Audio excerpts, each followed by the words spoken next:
is 3. Let's take another look at those winning numbers. Remember, there are multiple ways to win. We'll see you back here Wednesday night. Good night, everyone. From the station that's on your side, this is News 12, NBC 26 at 11. Independence Day almost here, and if you're planning to head to Wrdw Park over in Evans, we'll tell you what changes they're making this year. And a Georgia deputy being called a hero tonight. We're going to tell you how he saved someone's life after that fiery crash just ahead. But first, it has been warm the last few days, and the heat does not seem to be letting up as we approach the 4th of July. It is definitely going to be a steamy 4th out there if you're getting ready to grill or hopefully heading to a pool near you. Yeah, better late than never, I guess, when it comes to summer, because very mild spring, but July. Chris, thanks a lot. Richmond and Columbia County both preparing for huge crowds for fireworks celebrations tomorrow night. Evans Town Center will be packed with people for Wrdw Park. Taylor Martin takes a look at how Columbia County is getting ready for those big crowds. Well, it's rain or shine. It's rain or shine here at Evans Town Center Park, and I spoke with organizers who tell me even if it does rain, they're hoping it'll do some good and cool people off in the hot temperatures. This is a meaningful day coming up tomorrow, and hopefully we celebrate it. Celebrating no matter the forecast. Rain is a bad word when you do events. I think we'll be good once the event takes off. So we're all on go for tomorrow. Fireworks, food vendors, performances by the Kevin Mack Band and Whiskey Run, and new this year, more safety measures for you and your family. As you can see out in the park, we have this emergency access lane that we've created, and that's just for our public safety, EMS, or the Sheriff's Department, or park staff that may need to access someone out here in the park. The access lane stretches across the grassy area at the park, giving EMS providers quick access to you. Jeanette says they hope they don't have to use it, but they think this addition will be helpful, especially in the heat. We've had some problems being able to get to anybody in case of an emergency. Preparations also include shutting down parking lots and roads near the park to use the space for food vendors and extra walkways. For families like the McFallon family, it helps make for safe memories and a fun holiday. It's a beautiful thing being celebrating with my kids. Like it's meaningful memories.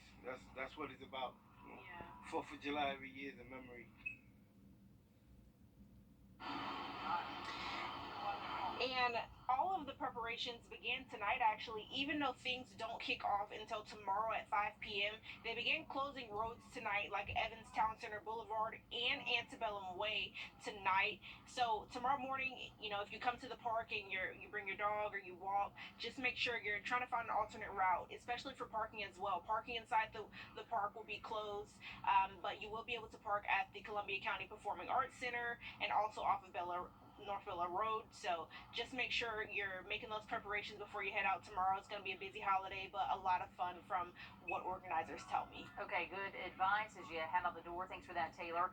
Another event happening tomorrow is Augusta's Independence Day celebration over at the Augusta Common. It's from 5 to 10. It's free. There will be live entertainment, food trucks, a fun zone for the kids, and the fireworks kick off at 9:15.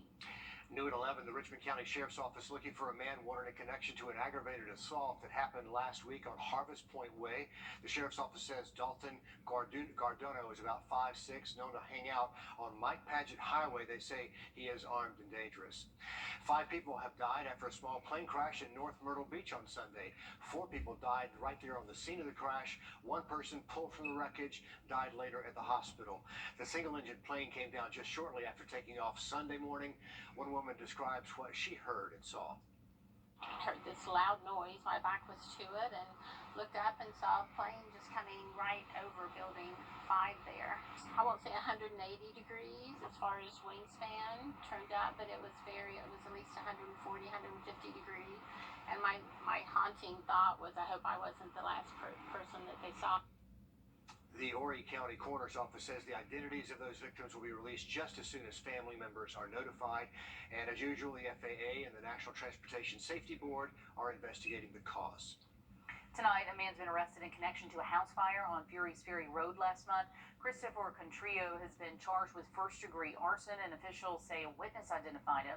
On Thursday, Augusta and Columbia County fire crews responded to this house fire. Several witnesses that contacted the sheriff's office say they saw two people running back and forth from the fire to the road.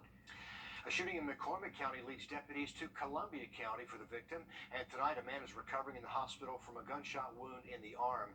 Columbia County deputies called to a home on Laura Lane in Evans. A caller telling dispatch a man drove to his home with a gunshot wound. The victim told deputies he was driving in McCormick County when someone opened fire. The sheriff's office has not named any suspects yet. A Colleton County man facing murder charges after a house fire. Ryan Menengo is accused of killing his 11-year-old daughter and a woman.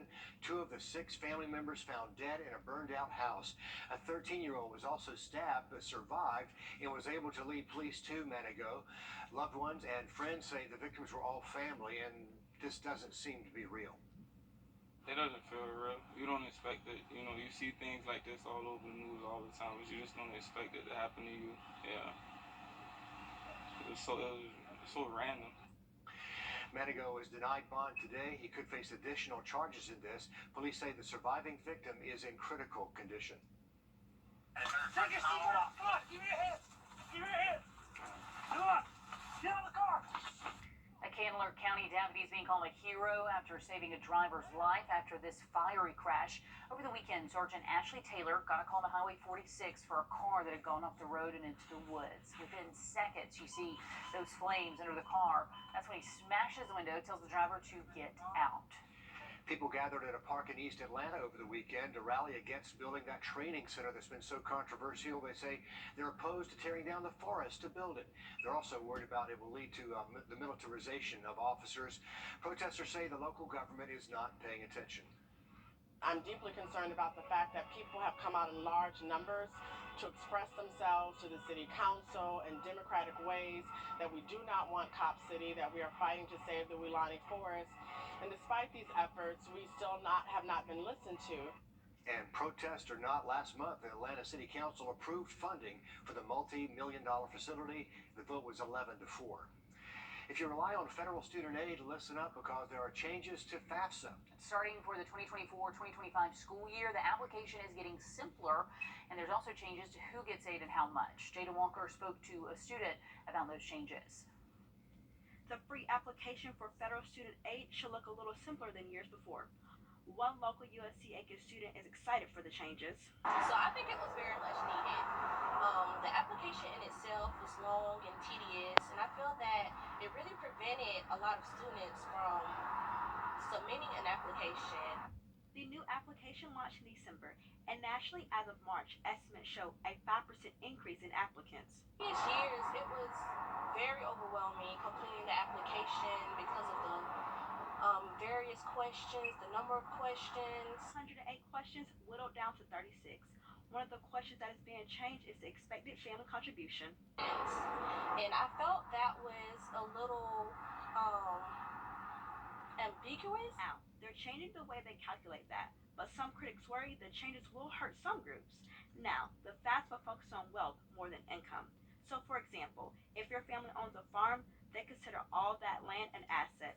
Also, families with multiple kids in college will probably see less money than before, but they're hoping across the board the positive changes outweigh the negative.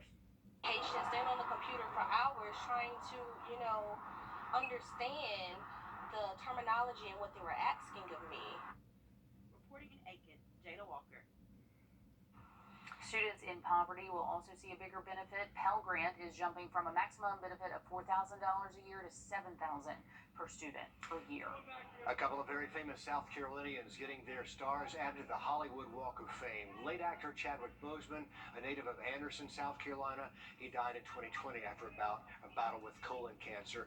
And then country singer Darius Rucker will also be honored with a star. Rucker is a native of Charleston and the former lead singer and guitarist of the Grammy Award-winning band Hootie and the Blowfish, which was formed during their college years in Columbia.